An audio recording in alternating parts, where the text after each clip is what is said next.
Hi! In this video, I will show you how simple it is to add your new alerts on OBS. First, let's create a new overlay and add a new alert box. Let's edit, for example, the new follower alerts by clicking on the setting icon. Then, upload the video and the sound.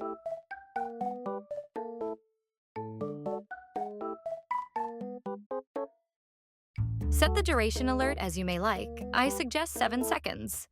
Now let's go to text setting. Here you can change the font and customize as you like.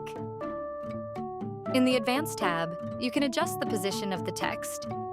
These are the settings I use, but they may vary for you depending on the resolution you use, so you will need to adjust them accordingly. Follow these steps for each alert you want: new follower, new sub, donations, etc.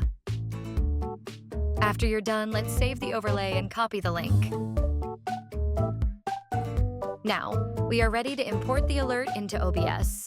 Open OBS, add a new browser source, paste the link, and set the width to 1920 and the height to 1080.